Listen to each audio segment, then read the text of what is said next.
So on a recent visit to London Science Museum, I decided to give the Power Up exhibition a visit. So this has now become a permanent exhibition at the London Science Museum, and it has over 160 gaming consoles that span over 5 decades. So you've got all the really old games as well as some modern games as well.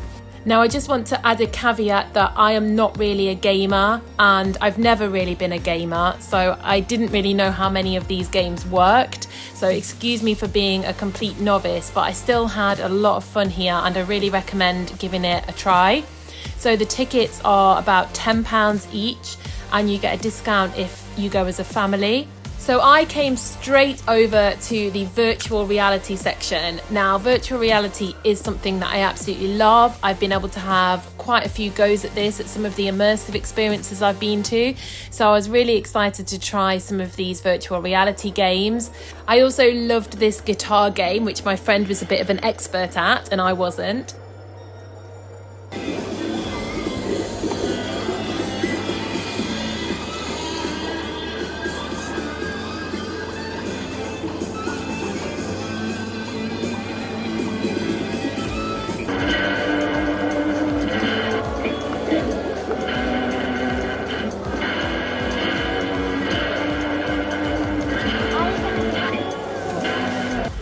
Personally, I really enjoyed the more interactive games. For me, the reason that I've never been into gaming is because I do feel like it's very addictive and it can end up keeping you very isolated and in your own hole for a long time. So the reason that I like interactive games is I feel like you can still interact with your environment whilst bringing some fun and a central focus to it. So I've always been more of a fan of interactive games, and it was nice that there was a lot of interactive ones here. There was even 2 players and up to 16 player games, I believe. So there was plenty to do with other people. It took me a while to figure some of the games out because they didn't really come with instructions, so you just had to keep working at it until you found out how they worked. So this one, you had to wave your hands around and pop the bubbles, and you could keep changing the playroom, so it could be underwater or various different setups.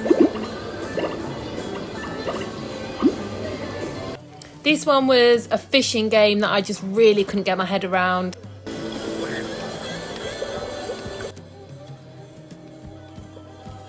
One of the most interesting things though were some of these really early video games, like this Pong tennis game from the early 80s.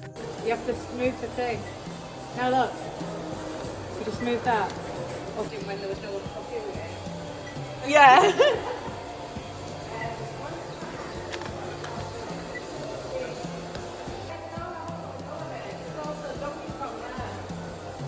Oh my god, this one is so freaking old.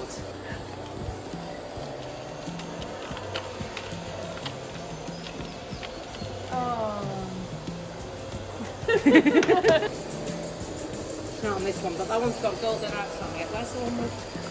God, you actually know what they're all called, don't you? Yeah. They showed you the history of games throughout the last 5 decades, and you could actually go and see what was going on your birthday. Not giving away any clues here as to my age.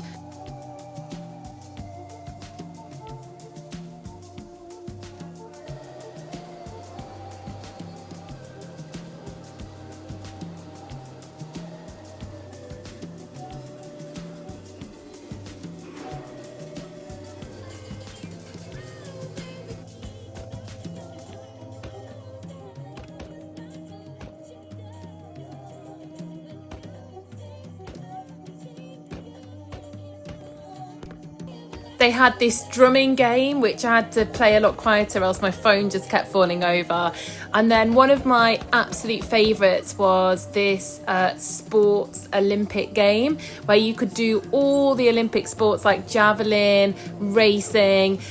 It picked up your movement by sensors, and I did feel this one was actually really good for fitness. Obviously, I took it real serious here by taking my shoes off for the running race. These athletes came here today with dreams, but which of these dreams will be realized?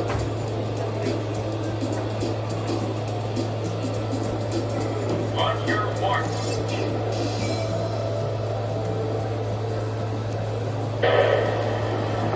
They got away first time.